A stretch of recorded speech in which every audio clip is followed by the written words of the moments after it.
Hi, I'm Maria Theoharis or Velosos on social media. Welcome back to Sober 50 podcast on Soul Organized Style. You're listening to the Top 20 Countdown series. So the more you can bring in, the better. And I think people appreciate that too, that we don't mind, that they might knock off 4 or 5 or 2 or 3. Some people are really good at that, like Trisha from Morris. She is a master of, like, she can have 4, 5, 6 challenges all in one post. It's I'm not sure how she keeps them all in her head. Suzy, Sue and Hélène gave their time to tell us about how Magam Sewalong began and what they do to keep this initiative running on Instagram. Magam Sewalong is number 18 in the Top 20 Countdown. You would have noticed that since 2020, they've had guests to run the challenges each month and include a theme. Love a good theme. They've had about 37 guests who have helped out each month to run the Magam Sewalong challenge. Here's an interesting fact. While the Magam team try not to count entries, they've had over 8,000 posts on Instagram for the Magam Sewalong. Sue said people love the refashioning themes the most. What she then said was, any theme that allows sewists to work that into their monthly sewing is appreciated. Suzy, Sue and Hélène, thank you so much for being on the podcast for Sober 50. So everyone, let's step back in time and listen to Sue, Suzy and Hélène. Today, we've got a very unique group and a long-running group, but also a group of friends who are friends through sewing. Okay, sometimes it's difficult to motivate yourself to sew regularly. Life gets in the way. And there are some groups that you may or may not know of. And today we're actually going to talk to the trio behind Make a Garment a Month. So the trio consists of Hélène, Suzy and Sue Stoney are the 3 forces behind Make a Garment a Month. Bonjour. Hola. Hiya. Hi, or good day. Hello. Ladies, would you like to take it from here so that you can introduce what's brought you together? Okay. Well, Sue, you could just explain how we got in touch, because you were the first with the blog, and this is how we met. And then I met Suzy on Instagram. So I have got a blog which Hélène followed, and I think I met Hélène in the last podcast I did with you, Maria. I talked about how Hélène and I had met a few times. Yes. And so she came to New York. So we met in real life. And then I suggested she join Instagram, which she did. And then I think Hélène met Suzy on Instagram. Exactly. And then I followed Suzy, and Suzy probably followed me. So the 3 of us began following each other and doing things, and I'm not sure, it wasn't me, so one of these other 2 created the title Sewing Sans Frontières, probably Hélène, because it's French. No, Suzy's idea. It was Hélène's idea to sew something together. We made the yellow jacket together. Yes. Yeah, when we met in New York with Sue, we had the idea that we could sew the Tello jacket by Pauline Ellis. And then we embarked Suzy with us. And then the Sewing Sans Frontières group was created. And it was our first make together, the Tello jacket by Pauline Ellis. So it was our first make. And then we had a couple of challenges, like the Kaftan challenge, which a lot of other people joined us for. And so we were sewing together, we were talking together. And then, of course, Sarah Liz, who had been running Magam Sewalong, which the 3 of us had been doing, said she could no longer manage it with all the other things she had going on in her life. And I think it was either Suzy or Hélène who suggested that we take it over. Can't remember. I'm sorry, guys. I know it wasn't me. No, that's it. That's exactly what happened. I was very sad that Sarah Liz could not run it make a garment a month because it was my favorite challenge. And then Suzy suggested that we could take it over together with Sewing Sans Frontières. So, and then that's how we got to run the Make a Garment a Month so long together. And Sarah Lise accepted. She was glad that someone, a group or someone would take over the challenge so it can live on. I remember that Sarah Liz, when she was running it, she was doing so much in her personal life that I was just in awe of the fact that she was running it. Yeah. It's a lot of work. I think it's great that we are the three of us to run it and keep motivated. Yes, because one of the important things is always commenting on people's makes. We don't reshare them because we want to be very equal, but we do like to comment. So between three of us, we don't miss anybody. I think when you're on your own, it's very easy, especially with algorithms and things like that, to miss somebody. But with three of us, we're guaranteed to always, at least two of us, always comment and give some encouragement, because that's what it's all about. It's encouraging people, as you said before, to find the motivation to sew something for themselves, because we all spend a lot of time running after everybody else and looking after other people, and sometimes our sewing or our needs are at the bottom of the pile. So that's the main reason that Sarah Liz and that we want to carry on behind Magam. Would it be worthwhile letting listeners know if is it an account or a hashtag? The hashtag. Shall I just give you a bit of history in case listeners don't know? Yes, please. So Sarah Liz started it in 2013, and it was just a small group of sewing friends. So the idea was about friendship and support, and it was a challenge, I think, between the virtual friends. And it was about sewing to look after yourself because, you know, as we know, we tend to sew for others, perhaps before ourselves. So that's why we're quite fierce about the selfish sewing. So when somebody puts up something they've made for another person, we'll say selfish sewing only. It's important.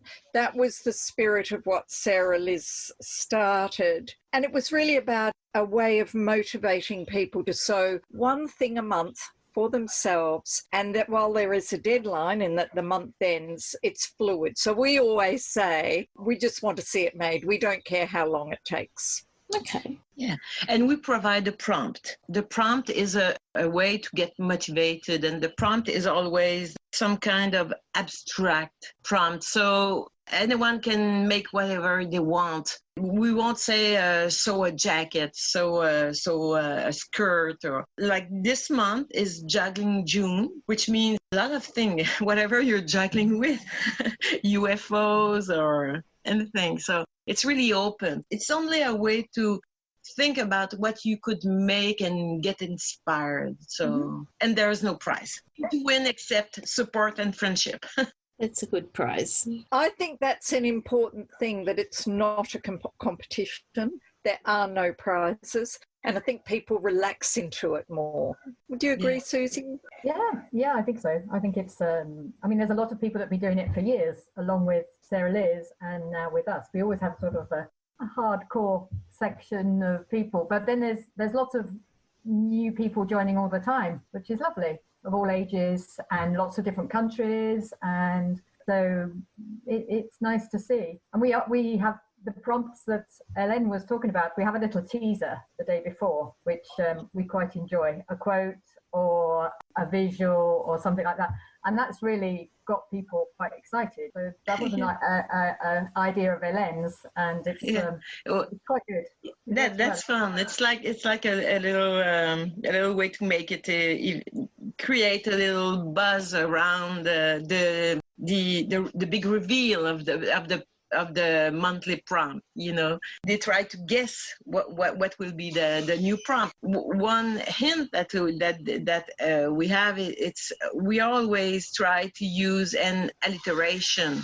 So with June, it's the prompt will begin with a J, and so it's. And we have fun finding what will be the prompt, deciding what we will use as a prompt. Yeah, it's fun to decide. It's very creative, don't you think, ladies? And it's good to see with our teaser that our followers try to think about what the monthly theme will be, and they come up with some amazing ideas, which we have adopted in the past.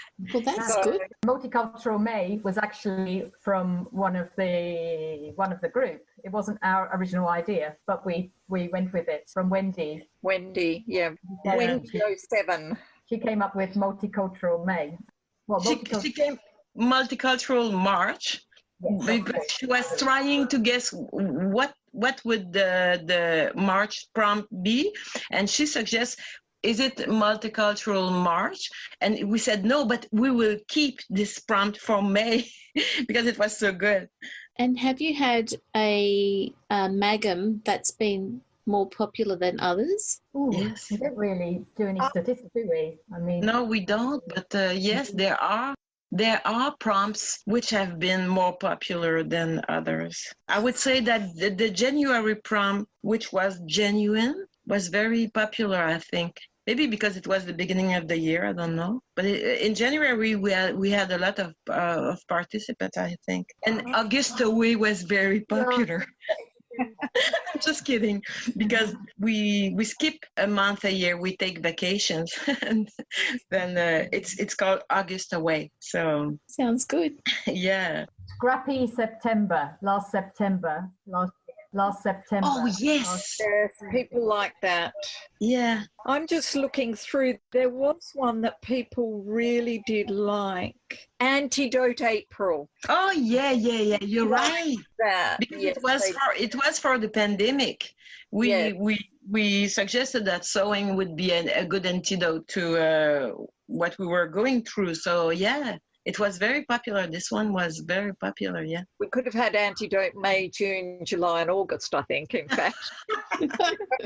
Keep it Well, going. Yeah, these prompts could apply to any month, in fact, but it's fun to have just one starting point to think about what we will make. It's always a suggestion to inspire. It's not a. Yes.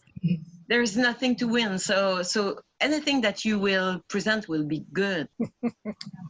Right. It starts people off, doesn't it? Thinking inspiration. I think Yeah. we should say, because if people don't know, we are actually on 3 different continents, which is why we started off calling ourselves Sewing Sans Frontières, because Hélène is in Canada and Yeah. Sue is in Australia, in Perth, and I'm in Europe, but I'm in Spain. So we're the 3 of us. Probably the only difficulty is that generally one of us is always asleep. And that's not being personal either. This is the only time of the day that we've worked out we can meet, really. And Exactly. it's often difficult for Suzy because it's the middle of the day for her and she's busy. Yeah. Early in the morning for Hélène. Yeah, right now I just woke up. It's 8. It's a little past 8. Sue is about to go to bed. Suzy is about to have lunch. So it's always like this. We have to meet when it's morning for me, night for Sue, and middle day for Suzy. But Yes, it's right. fun. It is. Was there anything else that you wanted to cover for our listeners about what you're doing and what you're planning to do in this really unusual year? Well, we can't tell you what we're planning. Oh, no, don't. Sorry. We're very secretive about our things. It's like, I don't know why really, but we are and we like that. I think we really just wanted to honour what Sarah Liz started. She did introduce an annual theme, which we have dropped, only because, you know, the thinking up an annual theme that kind of dovetails into a monthly theme is quite difficult and more work. We've tried to streamline it so it's less work. And some people thought that they could not join in because they didn't have the annual theme. So it's easier this way with only a monthly theme because people can dip in, dip out whenever. They can participate when they want. You don't have to engage for a year. Simple It is makes it always more better. simple. Different things happen to you during the year. So to be committed to a 1-year challenge, it takes a while. If the monthly challenge is what keeps people motivated, then that's the best thing to do. And it sounds like it's been going really well. Yeah, and we also encourage challenge busting so do multiple challenges because there's always other challenges going on out there. So the more you can bring in, the better. And I think people appreciate that too, that we don't mind that they might knock off 4 or 5 or 2 or 3. Some people are really good at that, like Trisha from Morris. She is a master of, like, she can have 4, 5, 6 challenges all in one post. It's I'm not sure how she keeps them all in her head. And her sewing is always sustainable. So she's a great inspiration for sewing sustainable. She will use what she has, and she's really leftovers. I love it. You know, the other people's leftovers that she's always using. sewing someone else leftover. Yeah. No, that's really great. Sue is our visual. She will create the slide. We have a meeting. We decide the prompt. And then Sue will create the slide. And then Hélène does the little sketches on, zhuzh them up a bit, which is lovely. It's all a combined effort, I think. We all participate in different ways, and that's what's lovely about it. We generally all make something with the prompt too. Yes. So we juggle in June, like now we're juggling. We both had Sue and I had the same idea to juggle with small bits of fabric. Yes. You could juggle with patterns. You could juggle with ideas you had, or inspiration, mood board, or mixing 2 patterns, mixing fabrics.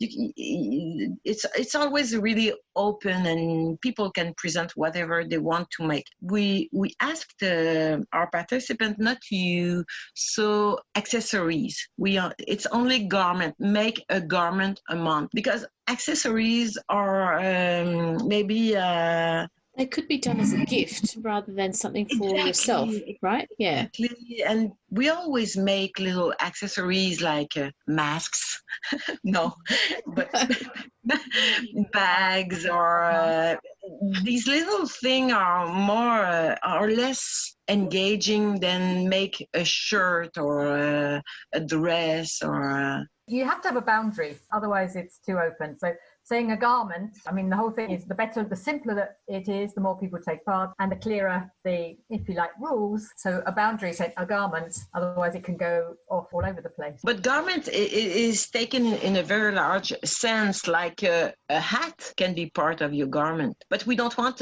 maybe to have decor things like cushions, or because that would be like too much of everything, you know. That makes sense. So if they want to do a garment a month, it is a garment. So if they want to be part of hashtag MAGAM Sewalong. Exactly. Well done. Got it. Okay. So hashtag MAGAM Sewalong. All right. And we all present. We all post the monthly prompt. So if people are following Sue or Suzy or me, they will see the new prompt popping in every month. So they won't miss anything. So that's a good idea, to follow one of us to get the new prompt every month. It's really easy. And So Over 50 also always promoted as well, which is they are great. Yeah. Yes. So our listeners understand what you're doing is providing motivation for people in the sewing community to sew and be motivated to sew every month. Yeah. And it's all about support. And self-care. Self-care. That's right. That's it. Making new friends, discovering new accounts, because if you can follow the hashtag and you will see what people create. So that's a good way to see new faces and new makes, new sewists.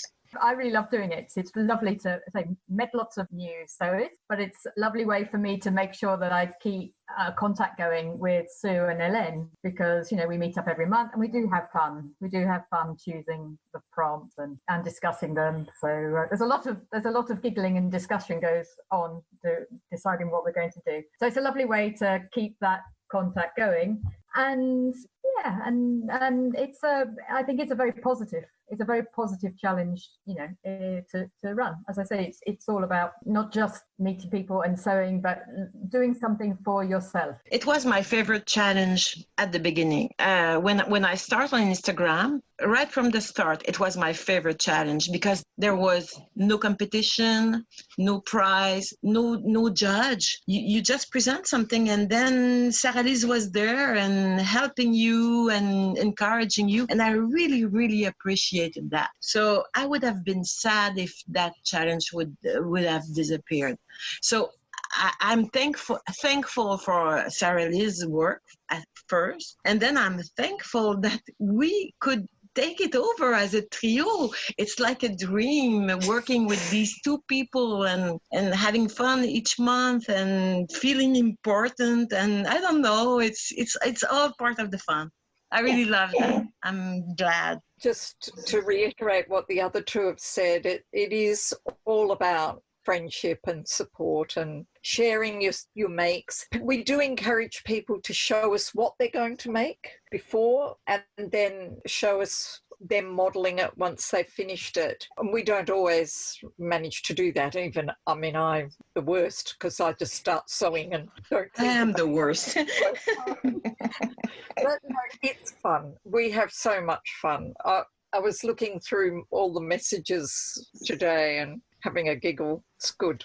Such a good initiative that the three of you are running with and enjoying managing for us. So thank you very much. Oh, thank you, Maria. Thank you, Maria. That's okay. Thank you, Suzy and Hélène. Merci tout le monde. It was really fun to have the opportunity to just, I'm thinking in French, sorry. Yes.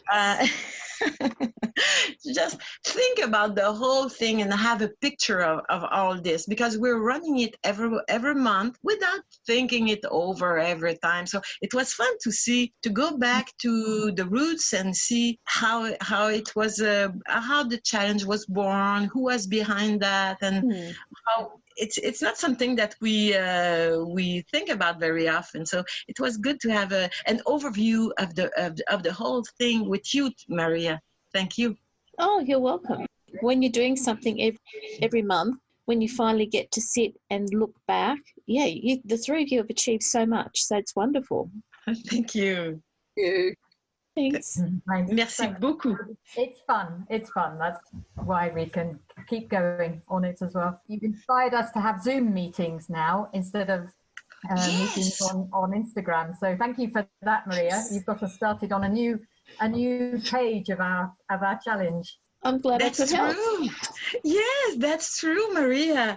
I wasn't using Zoom before this interview, so I really got the application for your interview. So, and we said from now on we will always set our meeting on Zoom. That would be so nice to see you ladies, because we are only writing direct messaging and emailing, but now we're face to face, modern and everything. Yeah, you don't have to front, no matter where you are. Yeah, but it's great. It's a wonderful thing that we can run this together from 3 continents. Yep. Yeah. Oh yes. Well, I hope I meet Sue soon. I've met Hélène, but I haven't met Sue. So hopefully Sue will be able to come to Spain at some point. I was supposed to be going in September to meet Suzy, but that won't happen, I don't think. Next year, Suzy. Yes, fingers crossed. Sooner or later, one day, the 3 of us will get together. Yes. Oh yeah, that will be very. I would love that. See you. Thank you. Ciao. Bye. Ciao. Bye. Many thanks to the team who are Make a Garment a Month Sew Along. Get your Sojo going and join in on their monthly sew alongs, because you know that they'll support you, and a month actually takes longer than a month. This episode of Sober 50 Podcast on Organised Style was produced by me, Maria Theoharis, with permission of the Magam Sewalong team, sound by bensound.com. Many thanks for the ongoing support of the podcast Patreon contributors. On patreon.com/soorganisedstyle, you can support this podcast every month for the cost of a coffee. Their ongoing support enables me to develop this podcast for free. You can subscribe to Soul Organised Style Podcast, but with an S, not a Z, on all good podcast apps. Make sure you go back and listen to our free Sober 50 Podcast archive on Soul Organised Style Podcast. If you would like to contribute to the many ongoing posts and challenges the team promotes on the Sober 50 account on Instagram, direct message Sandy and the editorial team. The Sober 50 community has over 50,000 followers. We look forward to joining you in your sewing room next time. Stay safe, everyone.